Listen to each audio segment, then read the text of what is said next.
I'm looking for words other than fever dream. So I'm thinking about, like, you know, the standard way to describe something would be like, oh, a bad acid trip, or a nightmare, a fever dream. I am trying to stay away from the idea of horror, despite what it looks like right now. It's always going to be scary to somebody. A bad dream is kind of, even though if that's clearly what it is, I don't want to call it that. I'd like a better way to describe this kind of like idea where I take a portrait or a painting, and then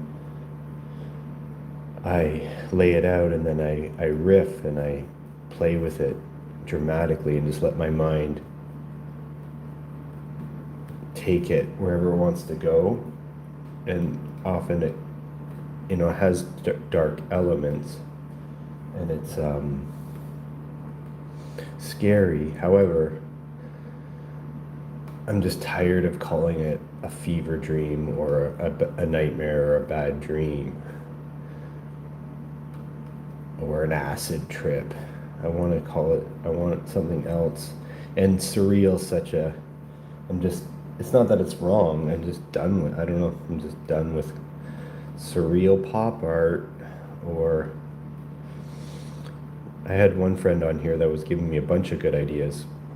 The one I can kind of remember offhand, explosivism, but like cartoon explosivism, which I remember. I remember that well. But so I'm just laying out glazes now, and I use my liquid, and I use a lot of it, and then I just put on layers because I want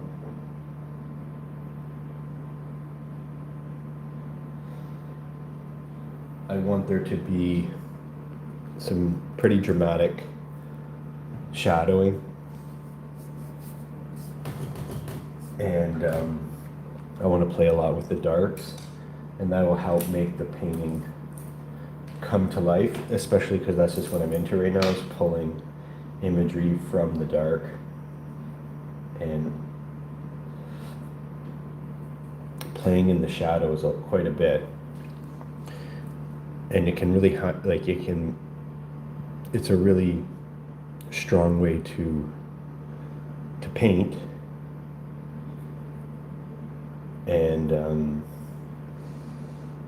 that's just where I'm at these last couple of weeks, is playing in the shadows.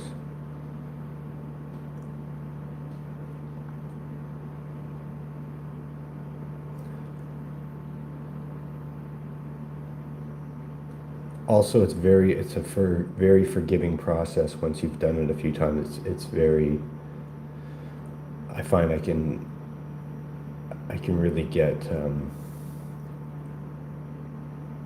it's like really enjoyable for me. It's not stressful because you can keep going back and forth, and because I'm using these thin glazing layers, they don't take very long. Like the layers I'm putting on right now will dry today, and in fact they'll dry in a couple hours, and they'll be even like tacky like within an hour, so I can go back and just add more and more and keep playing with it, almost like just a slower than normal acrylic. And so that's very knowing that really calms me down. And it's hard to make mistakes because, see, like I can come back here and add if I don't like it. I don't have any references anymore for where we're going, but sometimes I'll see things like, remember Drop Dead Fred?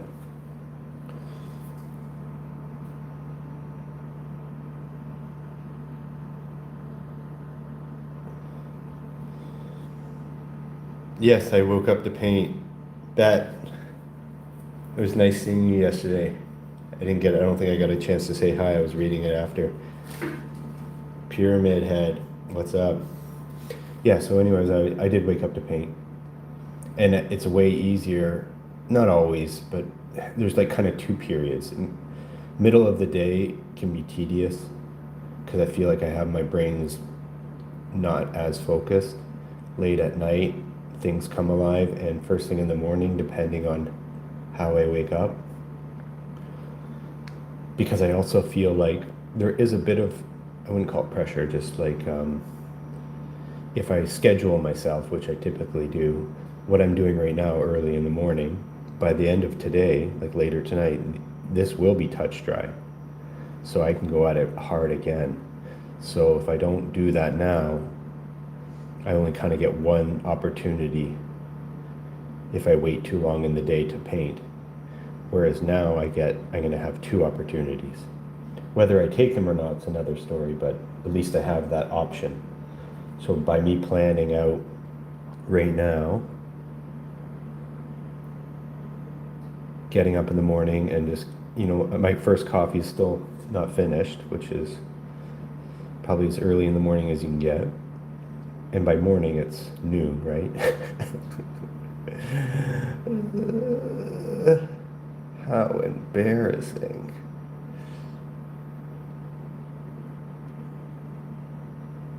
Anyways, I wake up and I paint so that later today I'll be able to paint again on this piece with a kind of a, I wouldn't call it a clean canvas, but a dry canvas, a dry-ish canvas. As long as I don't go too hard right now, I'll be able to paint again later.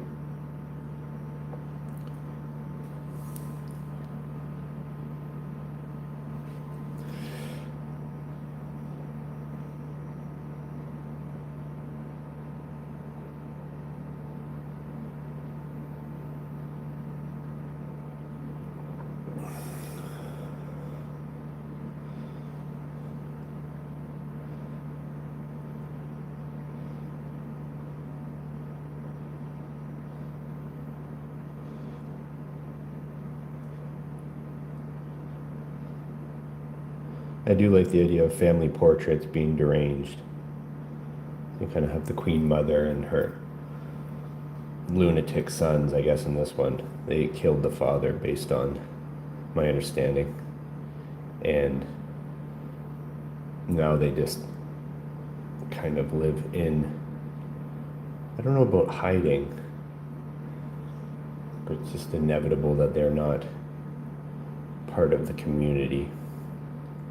It's obvious that they have, some trouble. And they also like take after old iconic movies. They're not brainwashed, but they've been raised by the television. So everything is a 80s and 90s meme. I'm trying to think what else I can discover about this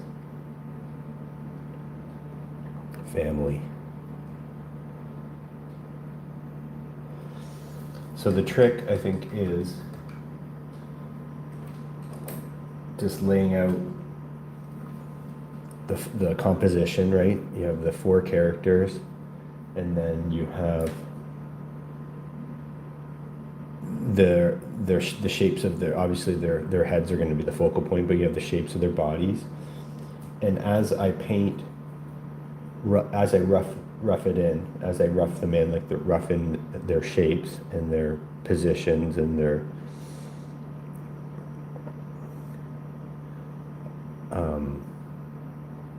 shapes and positions, sorry, then I start to have fun. I want to see like what I see, and I'll make some forced marks, and then there's a lot of marks that are very abstract and subconscious, and then I just keep going with it.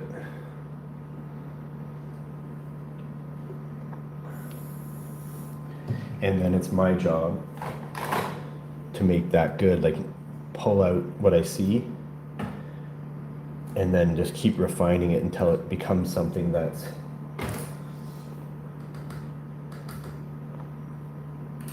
worth something, really. You know, is it completely abstract? I kind of stay away from that. I don't want it to be completely abstract or completely nonsensical. I want there to be some sort of understanding, and then I'll leave a lot up to the person that sees it too. And that's where we get into what I started off this conversation with: a bad acid trip, a fever dream, surrealism, dark surrealism. Just kind of tired of those terms, even if they're accurate and the best way to describe it. Just kind of tired of it.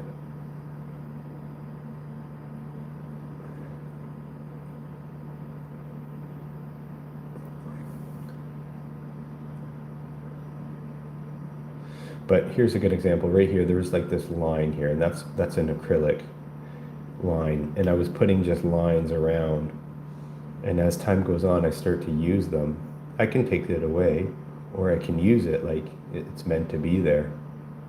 So right now I like to use what the previous sessions have given me. Let me say that again. I like to use what the previous sessions have given me. I don't want to keep erasing what I've done. I want to use the old sessions. That's kind of the whole point, especially with this glazing technique. Right now what I'm putting on is kind of like a half thick. It's like the paint that I'm using is it's not watered down, but that's the best way to describe it. This paint is watered down with liquid and a little bit of mineral spirits. So they're not full layers, right? And then I just keep building it up. And last time I was talking about like it's a building a building, and every stage in this painting is like putting on a new floor. But it's even like less than a floor. It's like it's not even a full floor because these layers are so translucent. So it's such a slow burn, and then at some point you have to abandon the process, but hopefully by then you've got something that you're attached to and you enjoy it. Because these layers, you can see on this, like they're so thin and so weak, but they start getting stronger and stronger the more you keep building on it.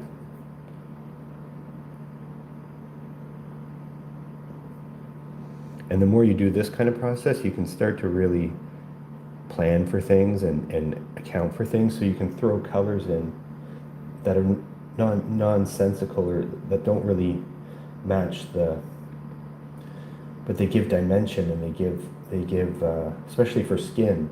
I was showing you the painting I did of the pig. I think I got it somewhere in here. I'll show you again.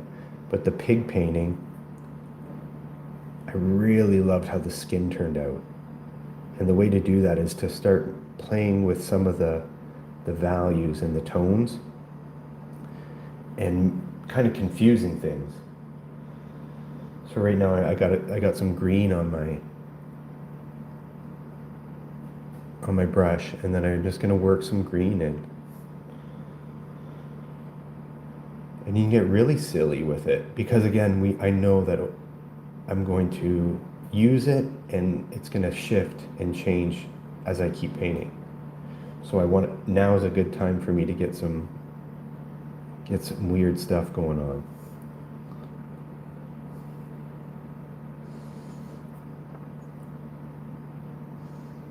And yes, you can go too far, you can get too squirrely, too weird, or you can pull it in a way that is too dramatic. So just slow down. Slow down.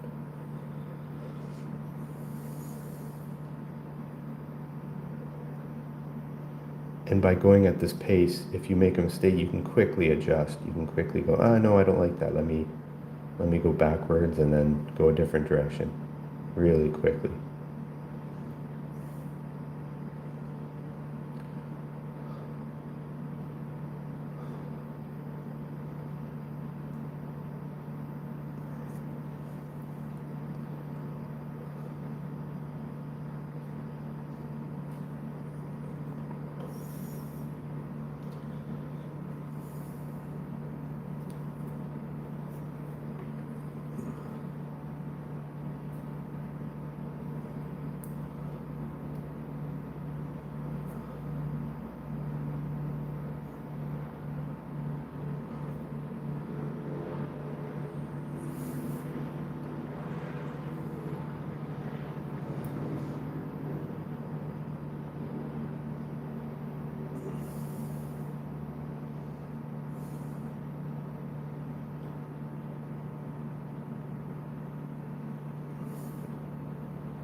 Yeah, no, I was, the Francis Bacon comes out a lot when you have figures or silhouettes, and then you add some realism elements, and then get really abstract, right? So the Francis Bacon pieces are really not only inspiring, but it's quick to find that similarity right away. This is like very Francis Bacon. I agree. I put too many details. Francis will stop at, he's way more abstract than the direction that I like to go. But it would almost be smart sometimes to follow his lead, because then it's a lot less work. Not taking away from it, but he stopped in a very abstract position. Like the majority of his works, he'll lay out a room, he'll put the bold colors in, he'll put the figure in, and then make that figure squirrely, and then stop, and then on to his next piece, which I appreciate that. I think that's a good technique, especially for larger paintings, because larger pieces can be far more daunting, because they require so much effort and energy. I like to stay smaller because I feel like I have more control. If I went larger, it would be smart to follow Bacon's format, because the larger pieces require so much more. And he had a lot of works that were large. So think of that format, the Bacon format. You paint the room with big blocks of bold colors.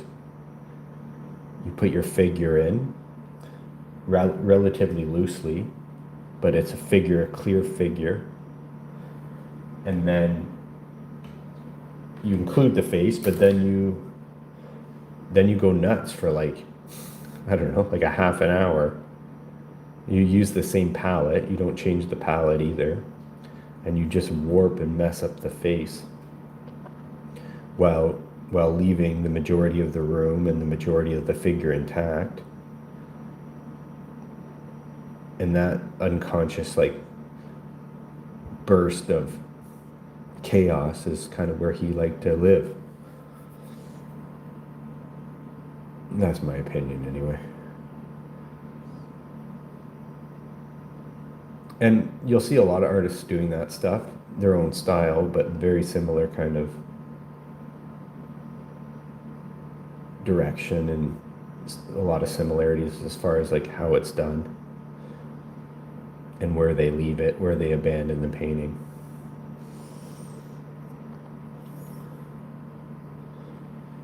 And over the years, there's been a lot of Francis Bacon influence, and he too always gets lumped in with just being a dark king.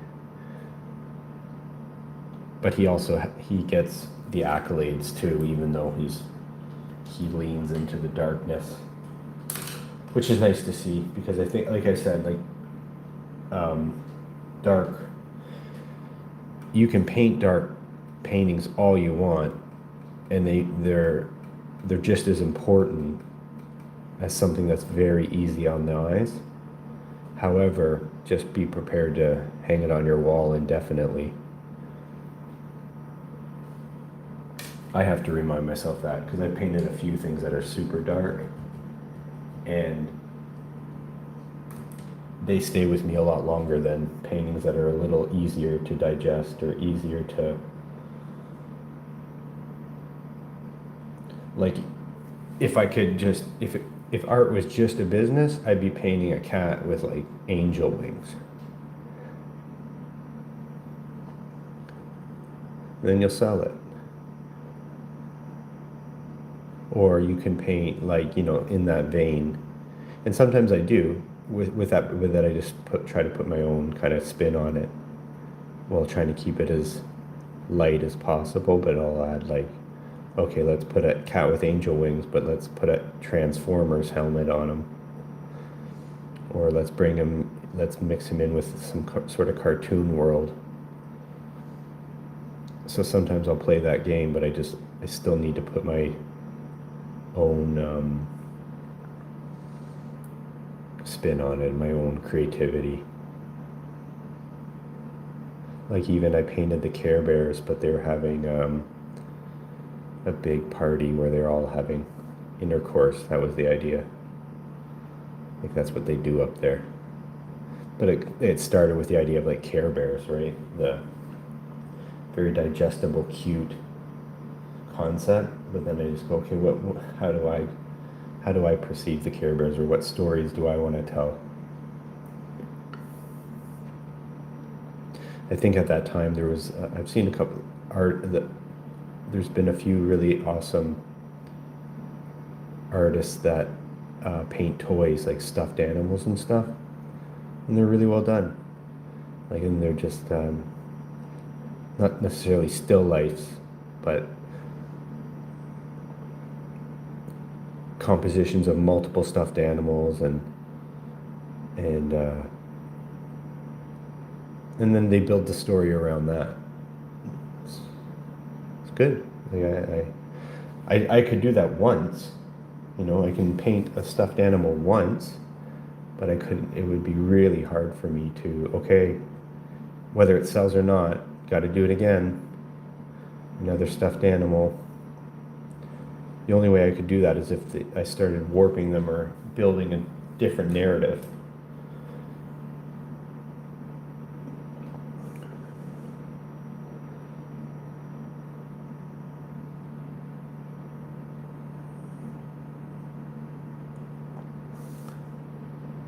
And even then, as I say that, probably not. Like even if I made them, I have a hard time staying in one lane for too long of a time.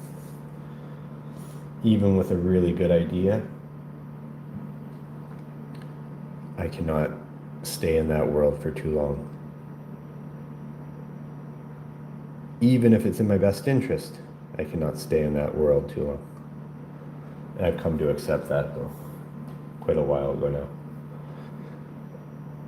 But if you zoom out, I was painting pieces just like this about a year ago. And I was calling them like fake movies. Like I was just imaginary movies that I wanted to create posters for. And so when this piece came to life, I'm like, oh yeah, I paint like this before. This is not new. I just haven't painted like this for a year though. This kind of format, this layout, all these bizarre characters.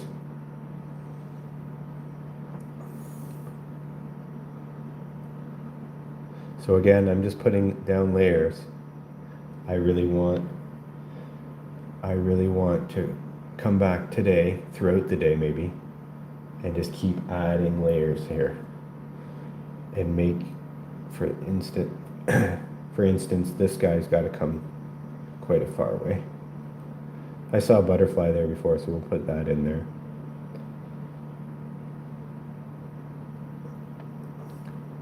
And normally it would be a good idea to find some sort of reference for this person, but all these figures, for the most part at this time, will just be from my imagination.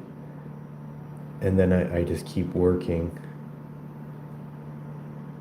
it until I start to really like how they look, even though there's nothing I can turn to help me out anymore other than my own past experiences with just painting. And like I said, the secret, because I'm painting like thin layers over and over again, I find it to be a really enjoyable experience to find creatures in your work. And it's not that stressful.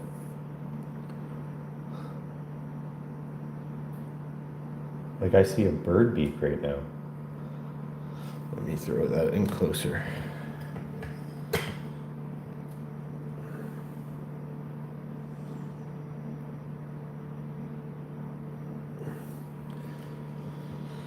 So here's the perfect example of what I'm doing. I'm not going to put on a very thick layer.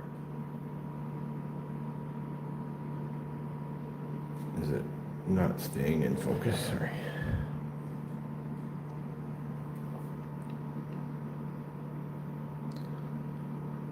So I like this idea of a bird person.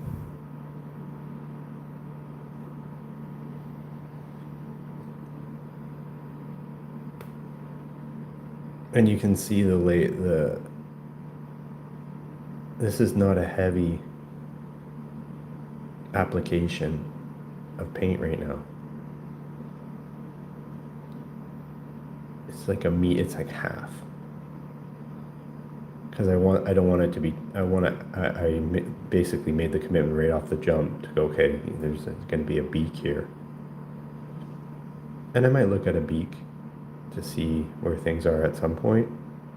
But if it looks good, I don't need to. I'm like, okay, I like that.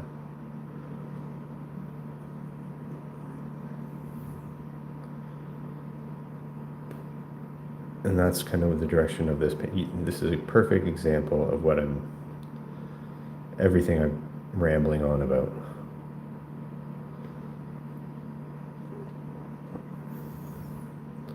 The next problem I have, do I keep the nose? Does it look, how do I work that in? But I'm not, that'll be in a minute.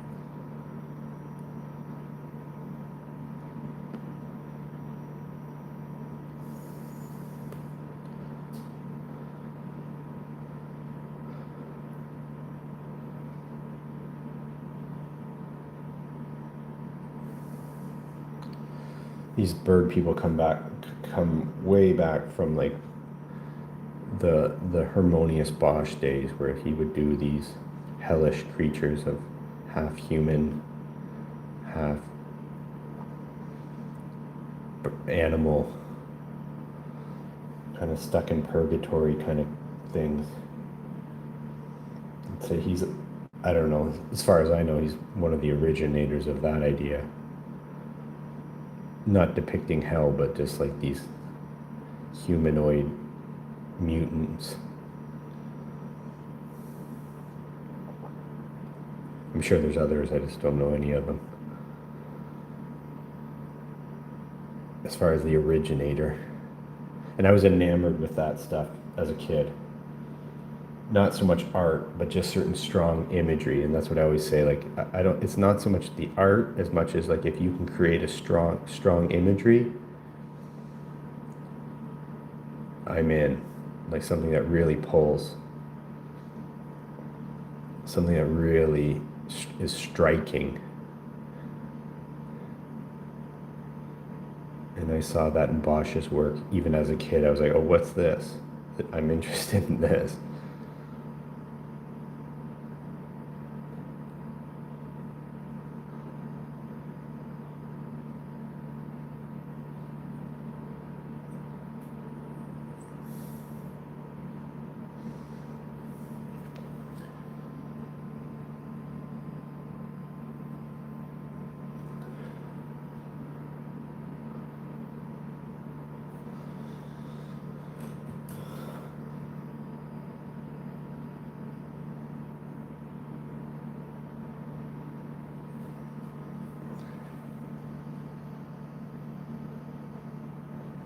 Booger alert.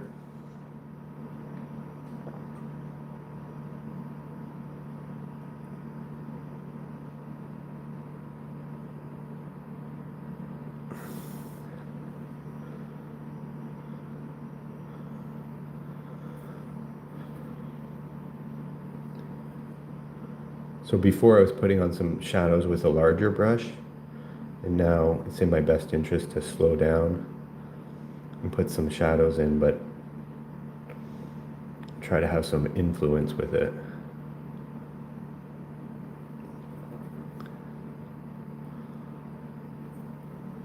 Because I think this creature, for example, will look really rad if he's done right. And so we're just tweaking the beak now. And now I start to really like it. So the beak before wasn't really making sense. It just has to make sense. It doesn't have to be atomically correct. This whole thing is the opposite. But it has to make sense. And if it doesn't make sense, that's fine too, but make it look good. So those are your steps. It doesn't have to be atomically correct.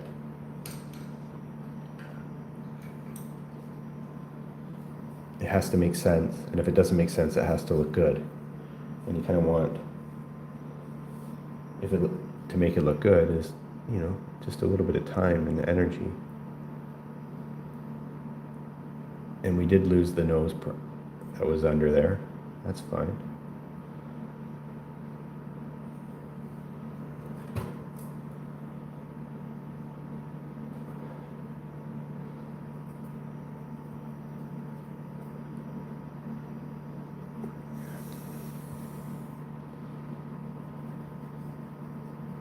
Now is the time to do this. Although, as I say that, maybe it's throughout the entire process. I'll always be. I think that's, again, when you look at here, I'll show you.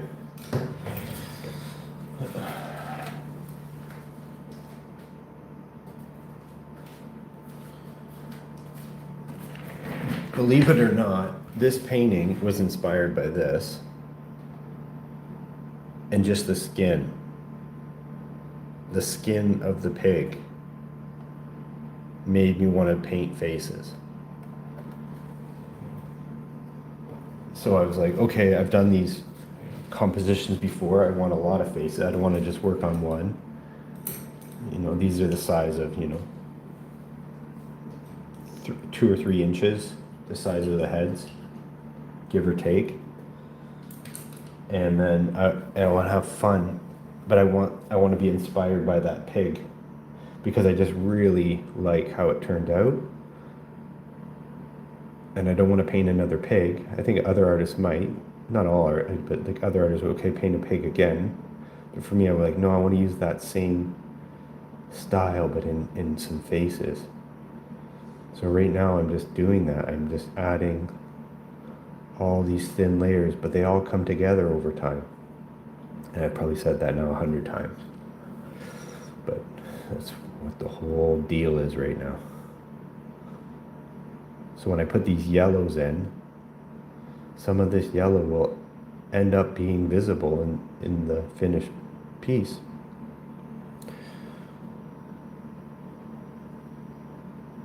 Okay.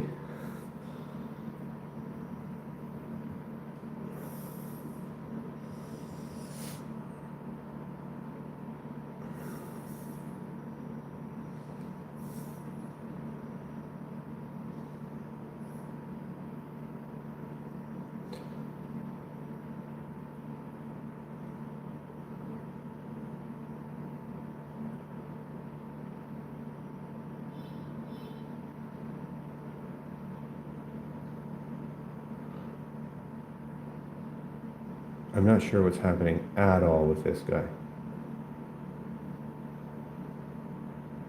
I do like his very dramatic, same with this guy, I want them to be super cinematic. Everything's cinematic.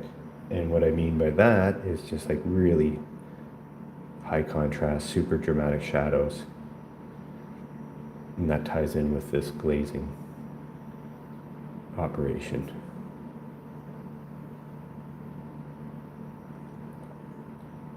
And then sometimes you put the shadows in where they don't belong, but you just work with that.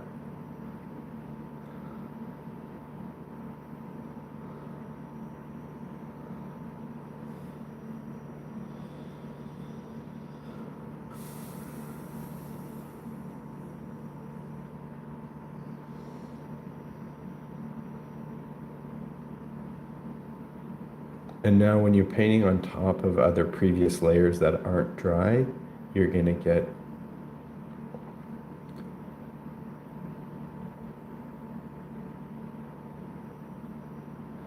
you're not going to be able to work it exactly how you want, so you just want to put the color in because you know you're going to come back to it in a few hours or so.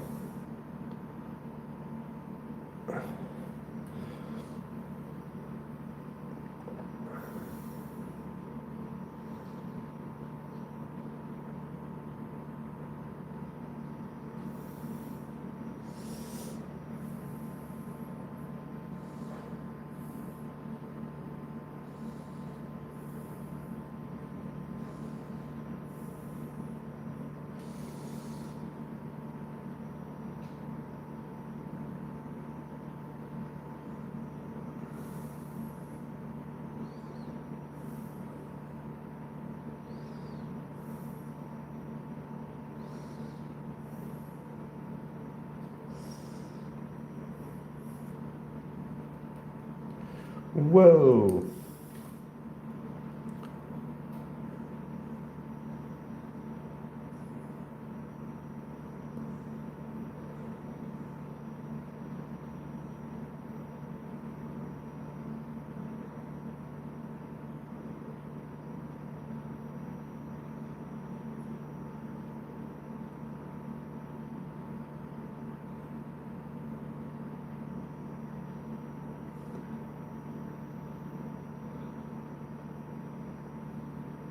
Give him some teeth, right? When in doubt, add some teeth. There you go. There you are. There she is. There's the birthday girl.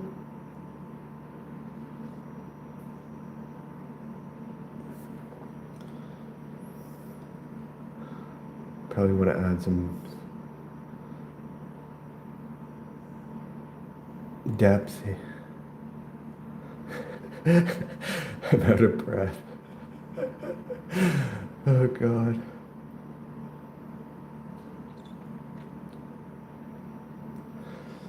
Like exercise. I think mentally it's similar, but not physically. When there's pressure, right? Sometimes I do feel a little bit of pressure when I'm doing, especially when I'm streaming to you, because then it's like, Jesus Christ. Because a lot of time I don't know what I'm doing at all. And then to try to pretend while I talk to you, like, yeah, everything is fine. Everything is good. I know what's going on. Yeah, gotta do that. All right. So sometimes pretending as I talk to you can be very stressful.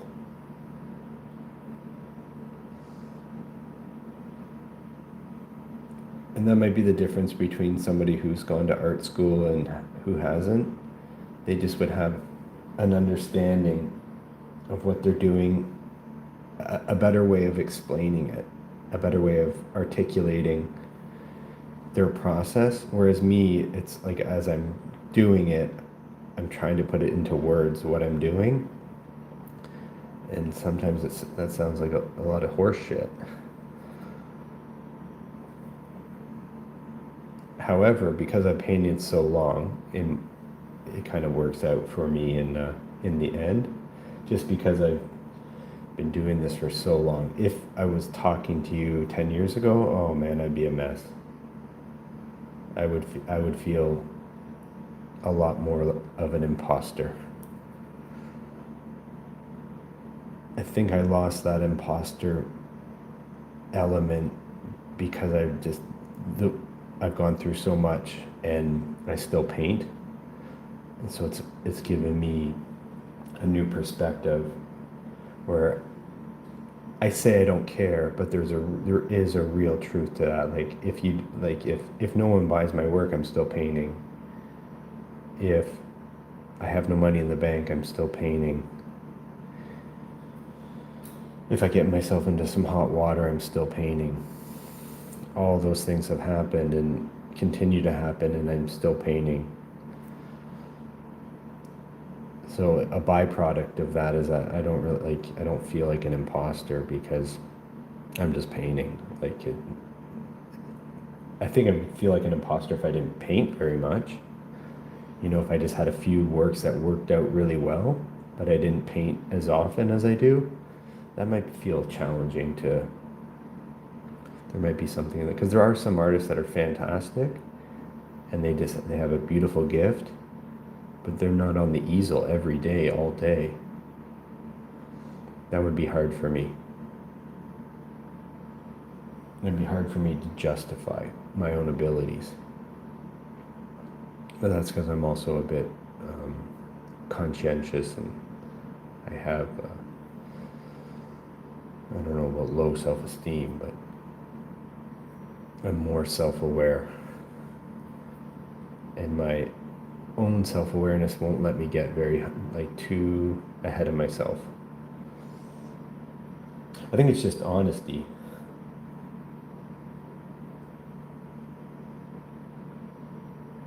You can also get too bogged down in oh, you need to have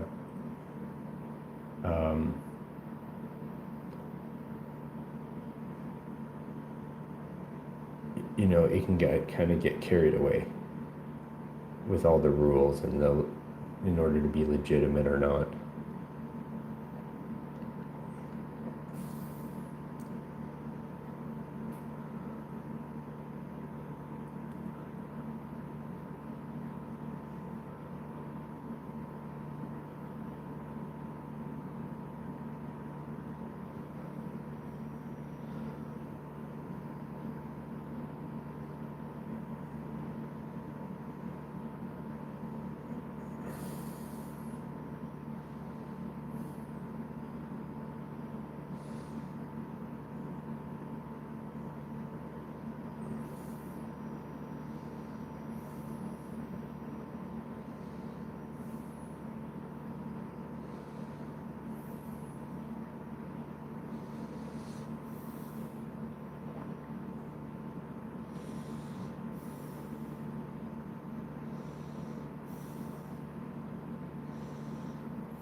I painted this, if I'm generous, 15, 20 minutes ago. Maybe not, right? 10. Let's just see when I put a little more on here.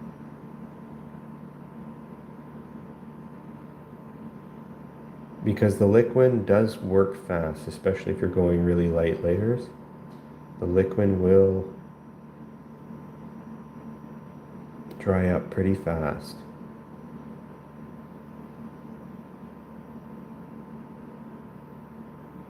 I'd say I don't feel any tackiness, so it's pretty just wet, but I am able to lay down more pigment, and that's useful for me for later today. And I could go on really hard right now. I could put on some heavy layers, very little liquid, and a lot of pigment, and I could put down a layer of pretty opaque color. The problem is, later today, it won't be dry. So if I put this pigment down right, it's not really letting me. I'd have to really invest and put down a really strong, I can't, I'm not even gonna show you what I mean, because this won't dry today. Even what I've done right now, probably not. It's just too much pigment. It'll need to dry to the touch overnight. And that's not in my best interest right now. Because I want to paint again today, and I want this to be dry to the touch. And if I don't use liquid and I go on too heavy, I will not be able to do that. But I'm doing it now just to kind of explain the process. So I'm just going to go back at this and start. Remember, if it's not anatomically correct, then it needs to look right. And if it doesn't look right, it needs to look good.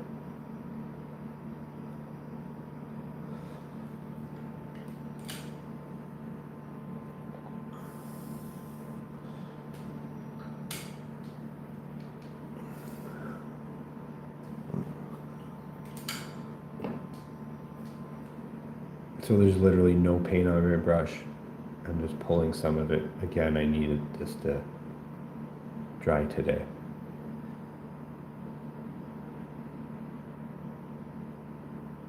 But we got his bird beak. A little further here.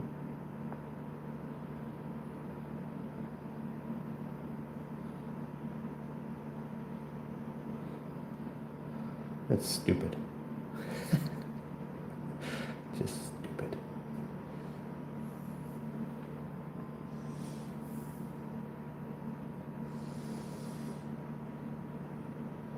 Again, this is where the skin of the pig comes in for like these large flesh areas.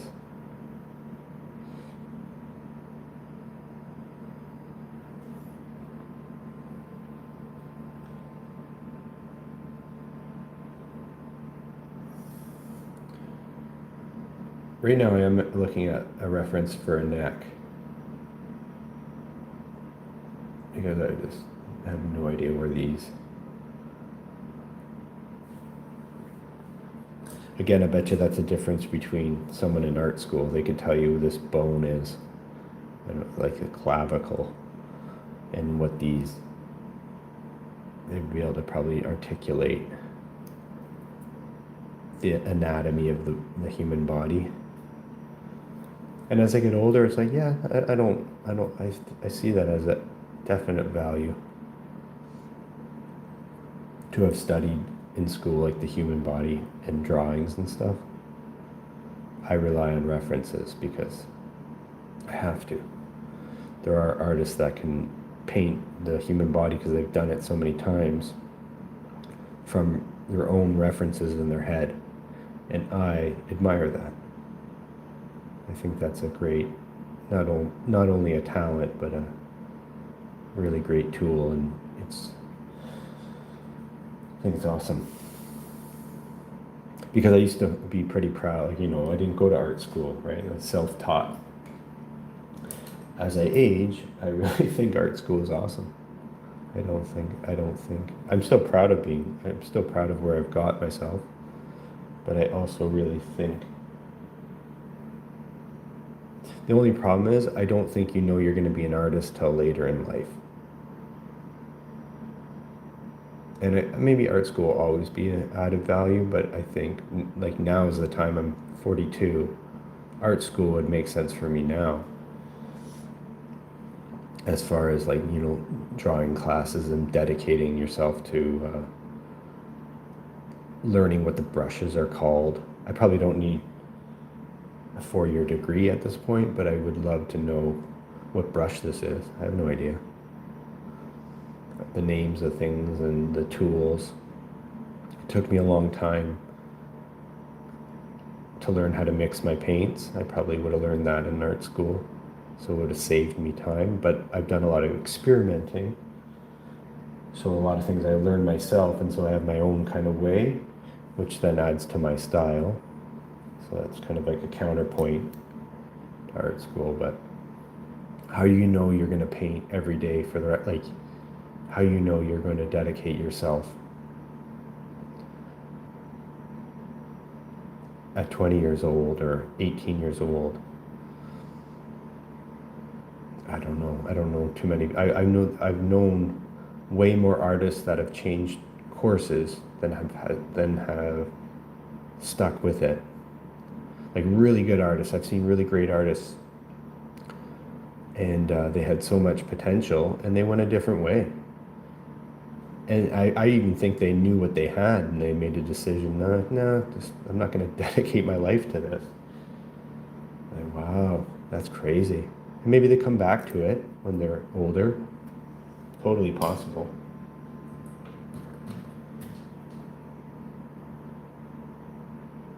But if you ask me, even at 20, if I was going to be painting for a living, I'm like, yeah, not likely.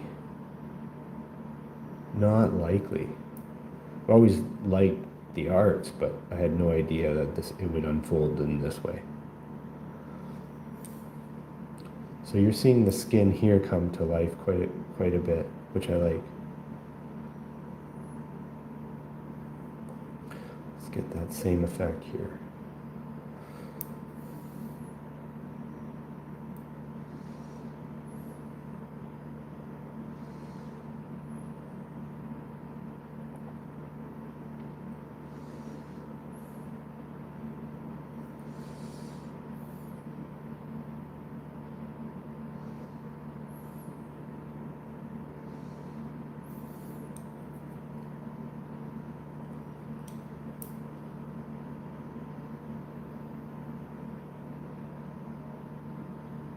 One cool thing I will say about art school today, though, and it's kind of a counterpoint, is there's so many great artists now on YouTube that really break it down and like will tell you the names of brushes and will tell you how to make mixtures and will tell you what works.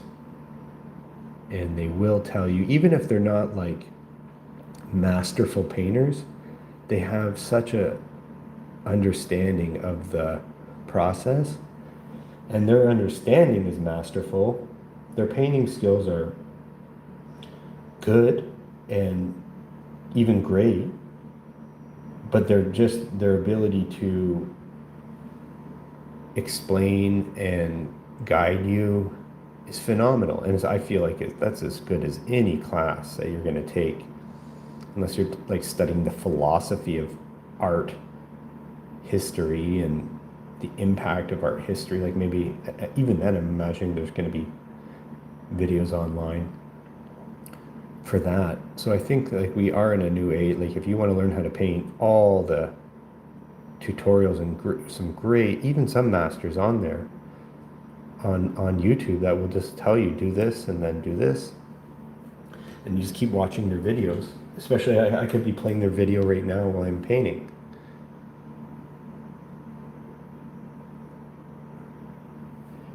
And then you also find all kinds of different types of creatives, all different kinds of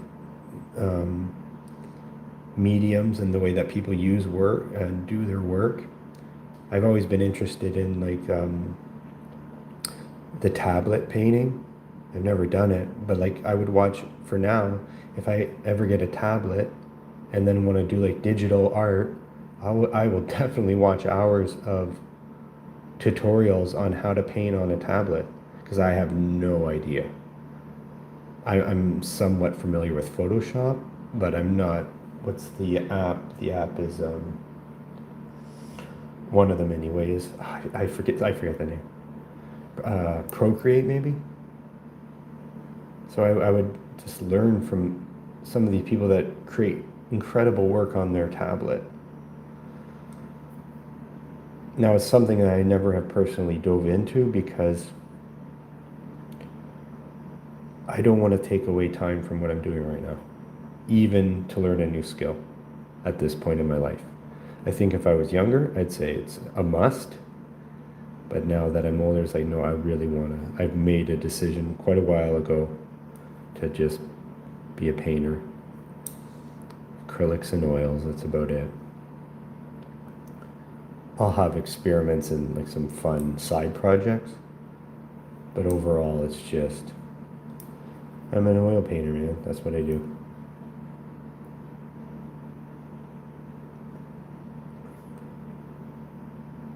Again, I might have, if I go on vacation and I bring an iPad, I might do that. Learn how to sketch out some stuff and have fun that way. But as far as like, changing over and doing everything digitally, unless there's some sort of outside external event that causes, like, the only way I can paint is with a tablet in these times, who knows, right? Then yeah, fine.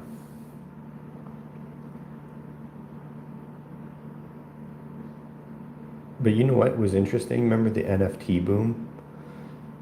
A lot of artists were getting involved because it was just another way to sell art. So it wasn't so much about the NFTs and the technology, but I saw a lot of artists getting involved because it's like, hey, and if you don't want to buy a print, but you want to buy an NFT, go for it. I'm not going to say no. You still kind of, there's still an attachment. You're still supporting artists. So that's kind of why I always was interested in that. If you started talking to me about the technology and the concepts and the different platforms and stuff, forget it. I have no idea. Just like I didn't. That's not what was interesting to me. But the NFTs, as far as like just if you want to support an artist and grab their work digitally, why not? Go for it. I'm not advocating for it. But what I learned though when I was doing a bunch of digital stuff, I was like, I don't want to do this. I don't want to, even it's taken me years to accept the fact that I'm doing a live video right now. But it was good awareness. Like when I was doing the digital NFT stuff, even short term, I was like, oh, I'm taking away time from painting. And, mapping things out on the computer that's not what I'm in it for, man. It's just not what I'm. But I did see a lot of really good artists that I respect make a lot of money from NFTs, so I don't think that's a bad thing. And do you think they'll come back? Do you think they'll make a resurgence? Or will they always be now just compared or assumed to be just scams? And that doesn't get them out. I know there's still people I see once in a while, still like Twitter accounts still pushing it, and I think they're sincere. But they have far less of a following and interest.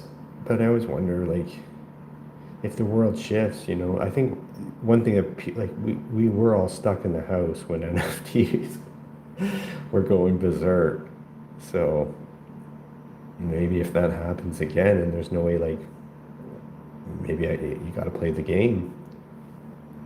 Especially if you're an artist, that's just a different perspective that you might not have had, whether you had a good experience with NFTs or not. But like, if we were all like, that was one way for artists to make money. And if people were down with buying a digital form of that art,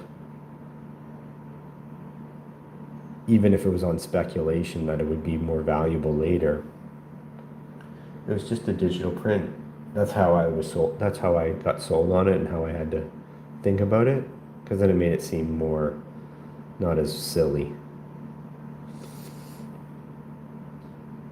So that I could see, I'm going to answer my own question, but I don't think I would say a resurgence.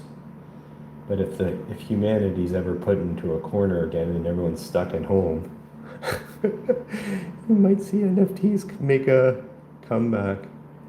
And I have a couple friends that I really respect that believe in that. And I'm not there personally, but I see their point.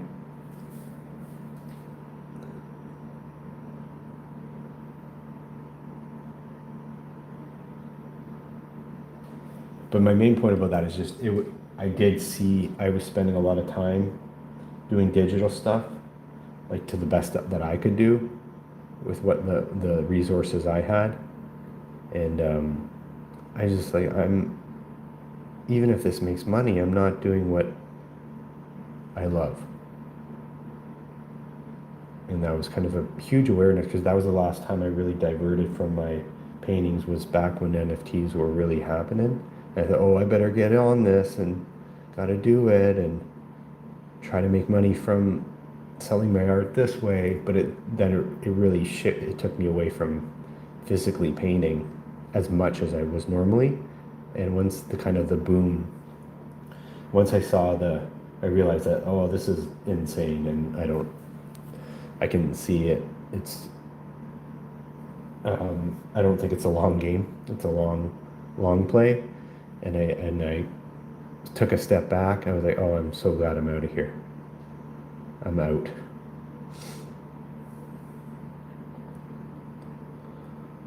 I am just a painter.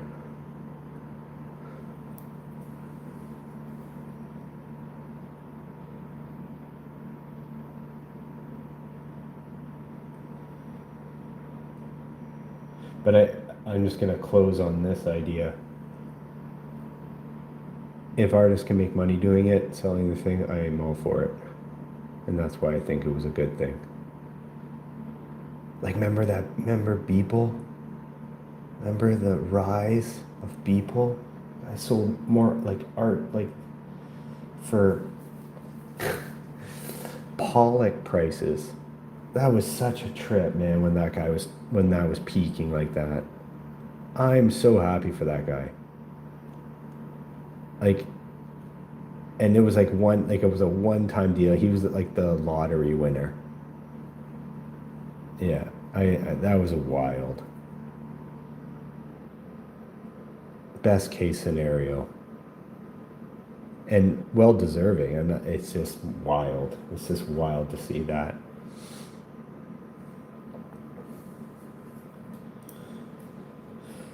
Wild, those times were wild. So if that was happening and you take any contemporary artist or any sort of like fine artist and go, hey, this guy just sold his art for like $400 million or $100 million or whatever it was, of course all of a sudden you're gonna get artists, painters that go, oh, I guess I gotta sell NFTs. Right? Like, come on. It's not that far of a stretch. Like, of course, like, oh, if this is the new way that people are going to buy art,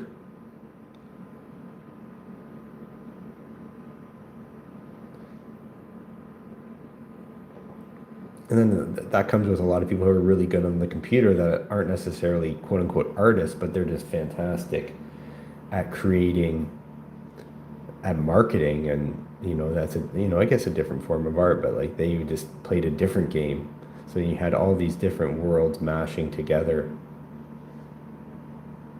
You know what's cool about Beeple now? That he's still painting, man. Like, you see his work all the time, still cooking.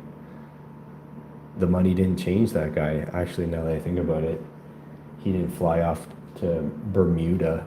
Maybe he did, but he's still painting. That's crazy. He's still doing his thing. So so then you would say, well, I'm glad that guy got that. He didn't take the money and run and then just like fade away into obscurity. I'm gonna just keep painting with 100 million in the bank. Oh, think about that. That guy's still cooking. I see him on Twitter more than anything, I think.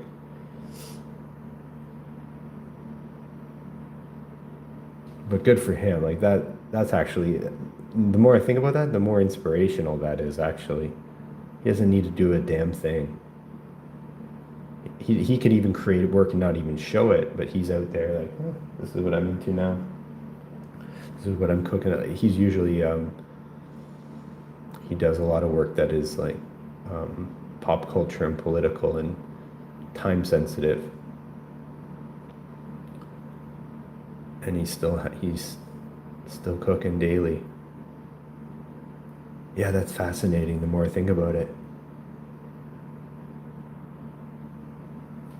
Yeah, good for him.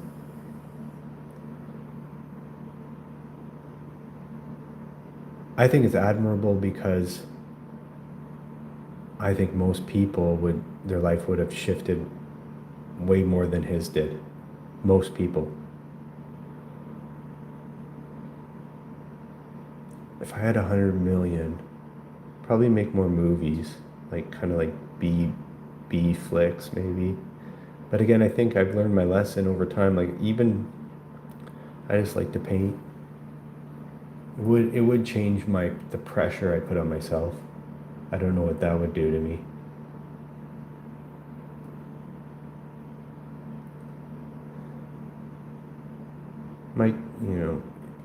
Often I worry it would put me in some dark times because having that much money might make you a little squirrely. I think the best thing you can do if you ever come across money is get somebody who knows how to deal with money.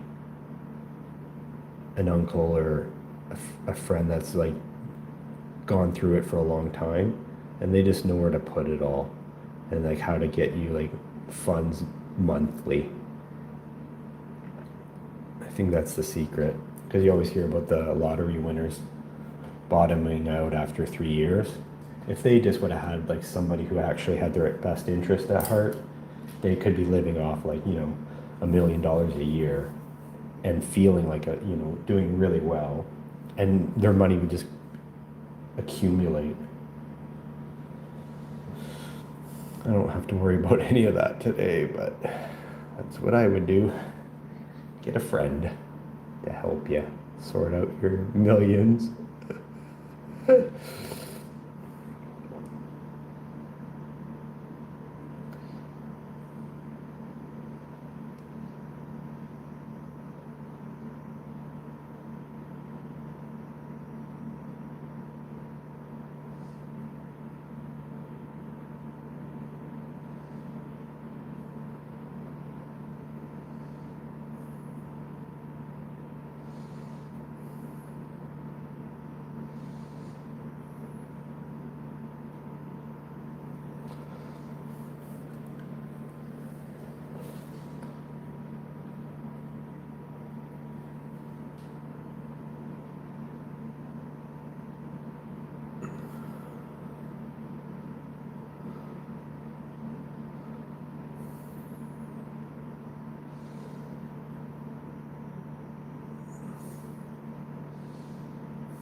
I think art school can vary.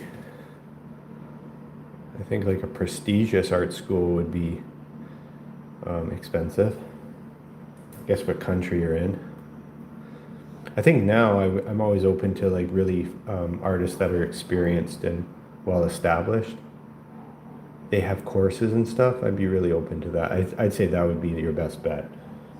So even if you strayed away from just the YouTube tutorials, but found some like really established artists that will basically give you an online course or like a personal tutorial, like a mentorship kind of idea, I'd say that would be way more valuable than art school. And they might be even harder to come by, to be honest, but way less expensive. And you'll get like somebody who's really masterful sitting down with you. I think that experience alone is unmatched. Would be your best bet. And I think they'll have like small classes maybe, so maybe you get like a class of 12 or something, and like a 4-week. I don't know. I'm making that up, but I would say that would be something that would be super valuable for life, and would mimic art school for sure. I think art school just gives you time to create too while you're learning.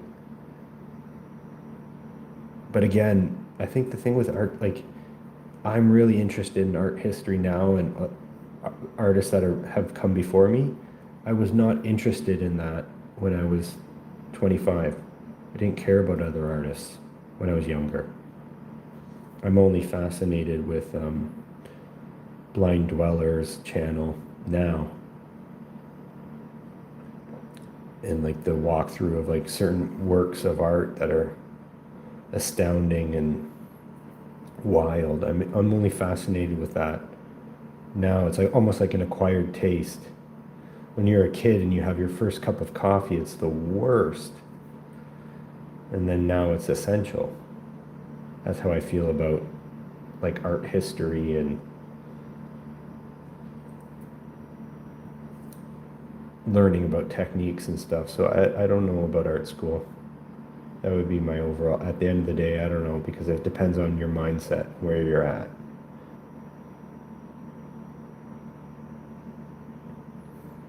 Like, I wonder what the percentage is of people that go to art school and are fine artists for the rest of their life. How many? And obviously they use what they've learned for other skills, clearly. But how many are sitting and painting every day after they leave art school? I don't know. Be an interesting statistic.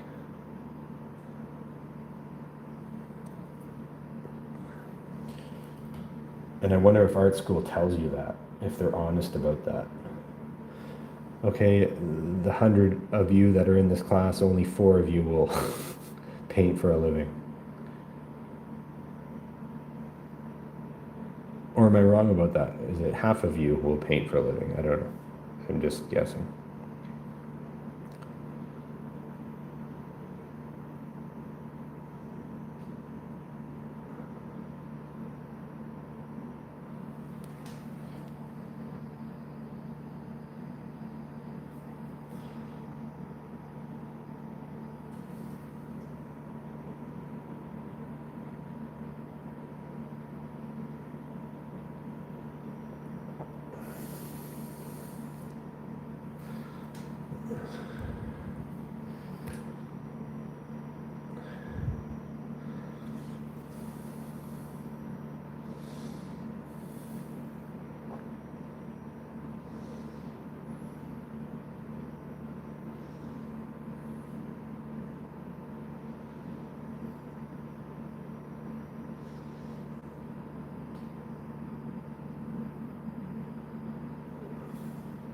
Like this guy. This guy's a little uncertain.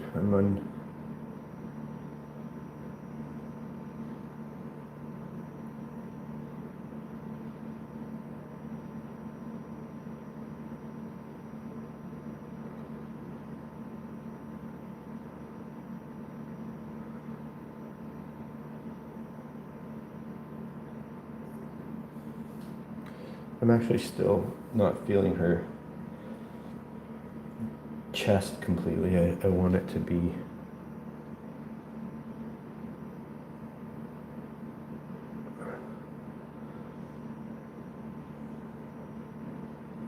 more striking, I guess, more defined. I guess it's the focal point.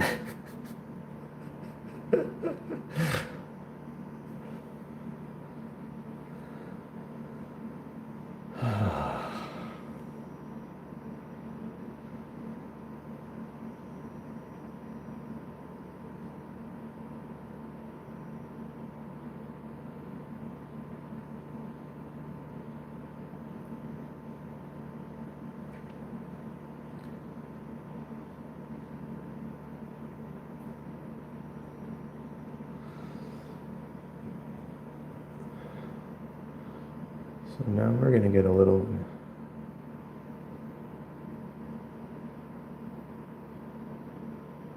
funky.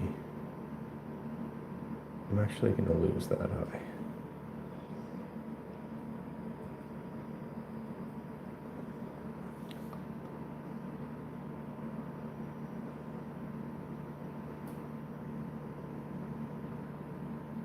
I'm actually going to lose them all. Can you believe that? It just doesn't speak to me. I don't stand behind it. I left it long enough where I let it marinate and it's not there. It's not there. The idea of like multiple eyes and a glitch and this veil or half face, half color. It's not what I want. I think I can do something else. Better? I don't know. But something else.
Atomically correct. If it's not atomically correct, does it look good? Sorry, does it look right?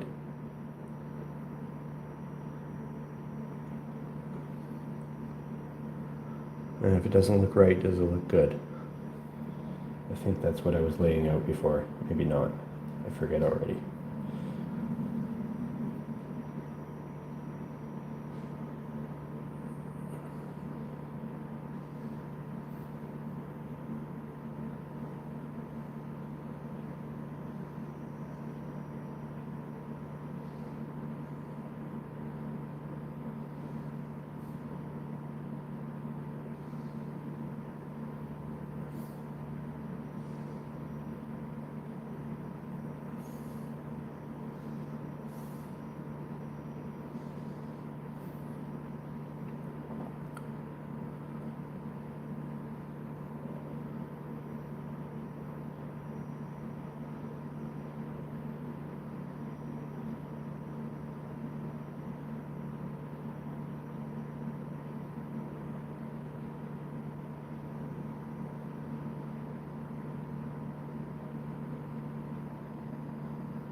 My stomach's growling.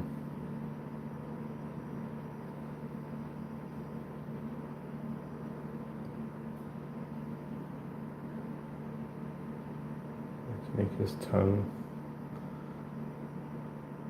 different.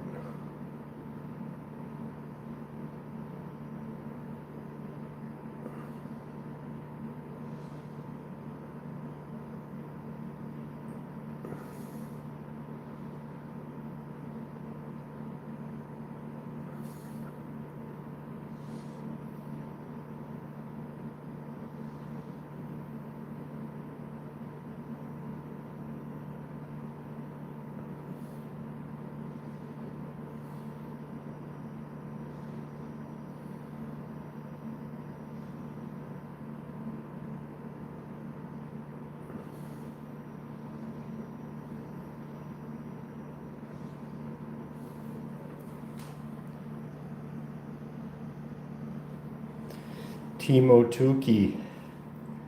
Toki, what's going on?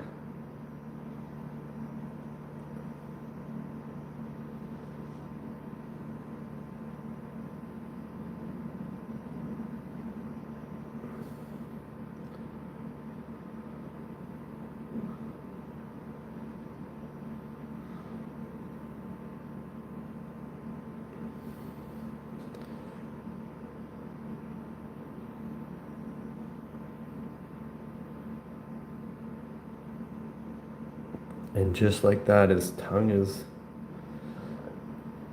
removed.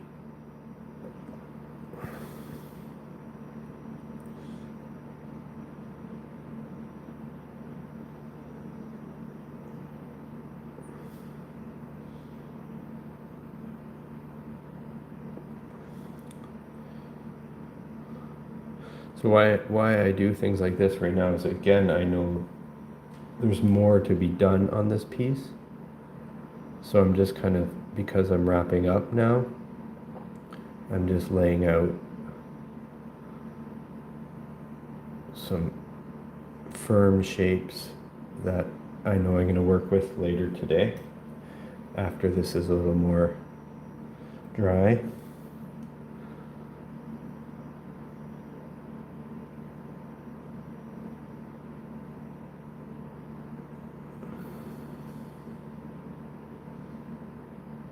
Same with here, like I just totally switched up this side of the face because I want to do something different. This wasn't, I wouldn't call it strong, it just wasn't, it's not what I want. Because I like this a lot.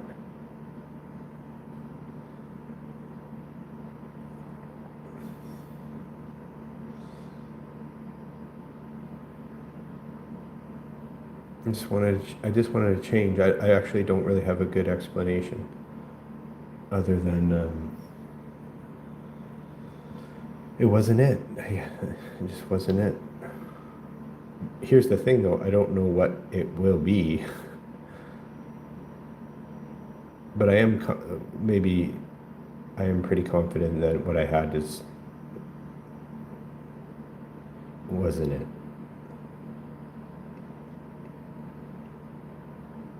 It's not like, oh, I know I can do better. It's not even that feeling. It's just I want something else.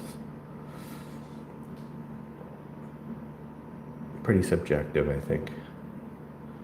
Same with the tongue. The tongue, I think I like it. I just didn't like the way it was I didn't like the way that it was positioned. It looked a little too cartoony.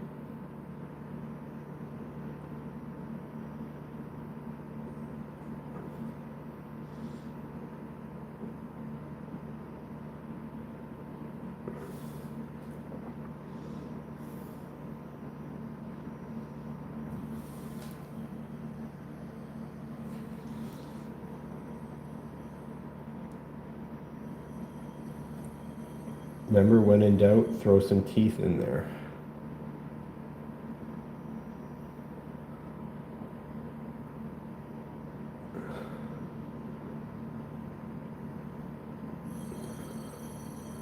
When in doubt, throw some teeth in there.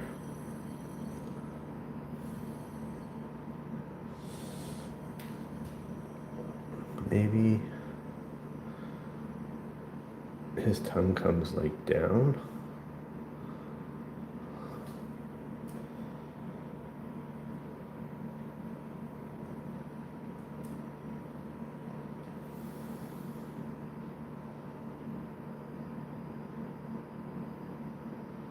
Like one of those ant-eater tongues. It was really long.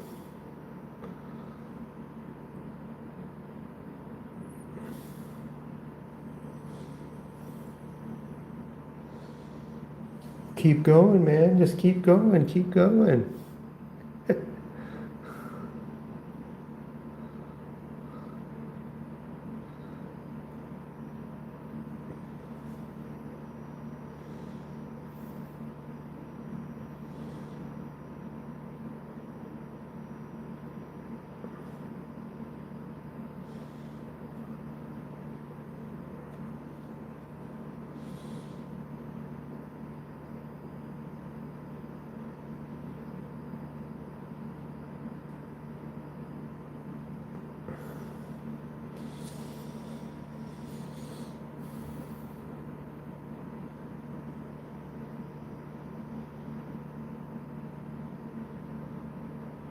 Just because you put it in doesn't mean it has to stay.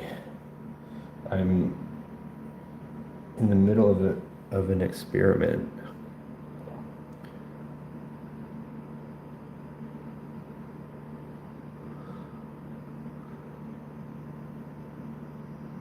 But just because you, it doesn't have to stay at all. I can remove this right now.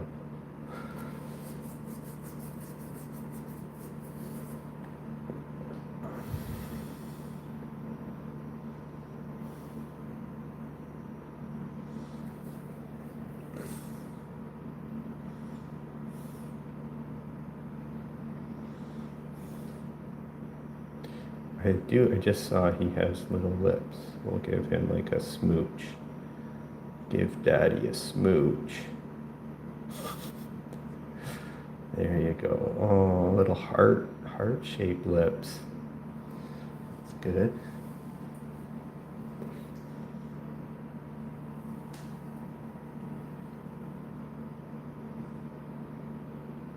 Her makeup's all messy, I think, too.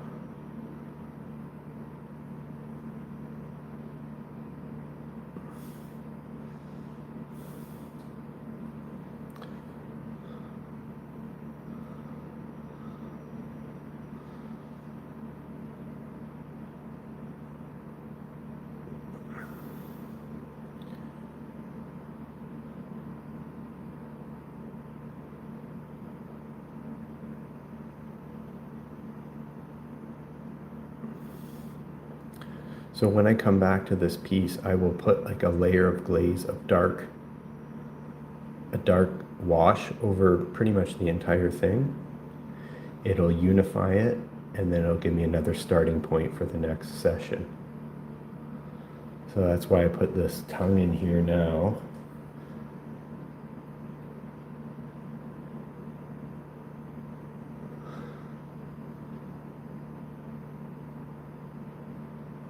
Because I will, like, it's a strong addition, but I'm just putting anything that needs to be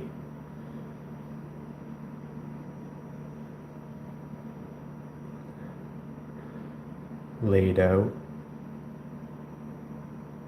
for my next session. I want everything in place. Like, I didn't want to leave this, I guess what I'm saying, I didn't want to leave this blank, or like I wanted something in here to work from when I come back later today and put a wash over everything, because if there was nothing there, that means I have no foundation for moving forward. So even if I don't like this, at least I have something rather than nothing, and that's better for me later today. If I make the tongue small here, at least I like have something to work with. If there's nothing to work with, then I just got to start. My starting point is different than later. Like, if there was nothing here, I just had it, and I had to. It's gonna be a different process. So I want this process to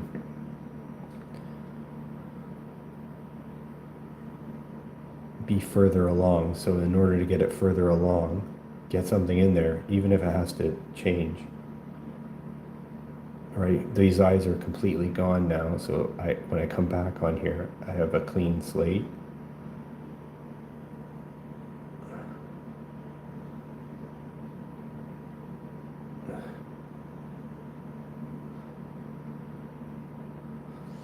Okay.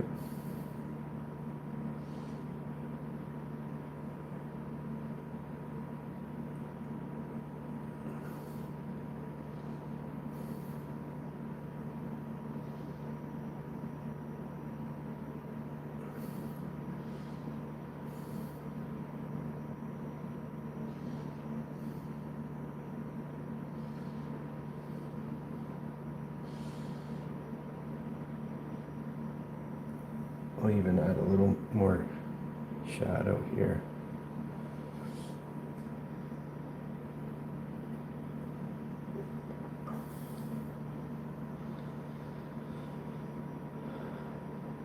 Trying to like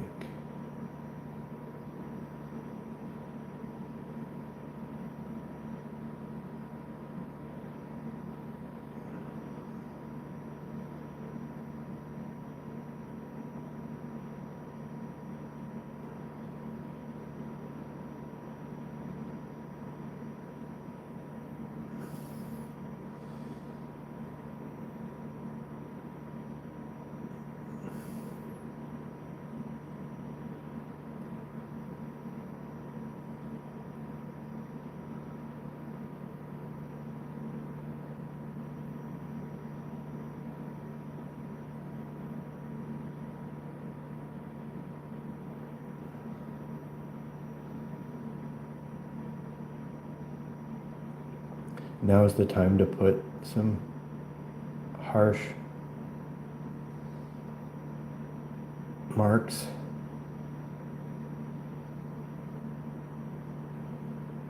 So I can clean them up when I come back.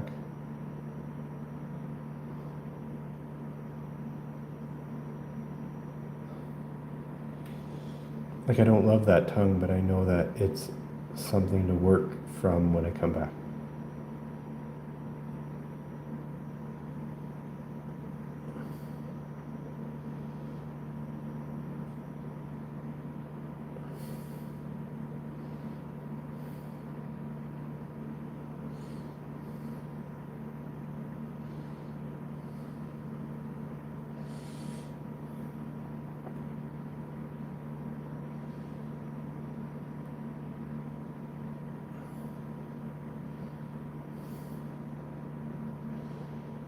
I haven't figured out this area yet, but I will.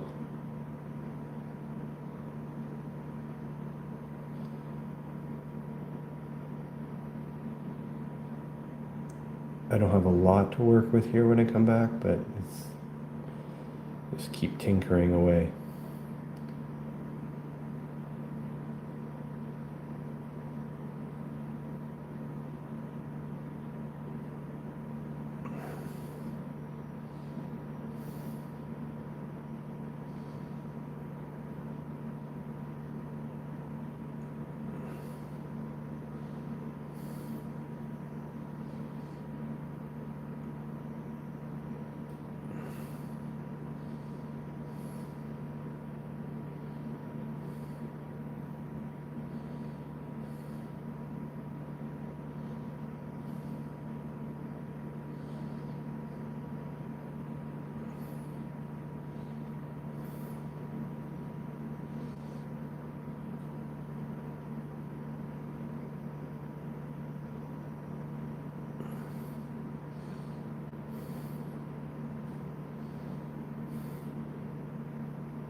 I'm making a bit of a mess right now on purpose because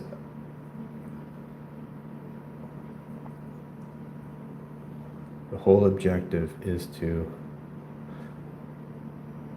play with my glazing. And to play with glazing, you need stuff underneath. Hi, Bonge. Are you live? Yep. Okay.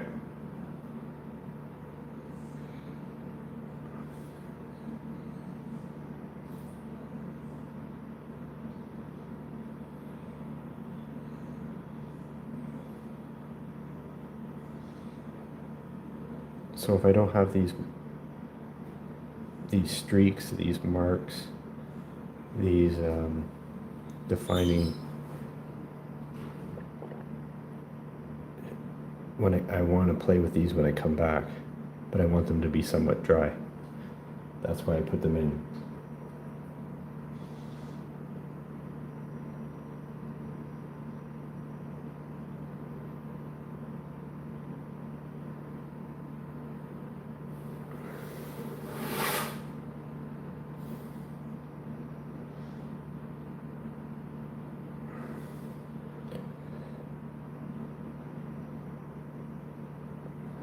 I'll also put a fan blowing on this piece so that it'll help the dry time.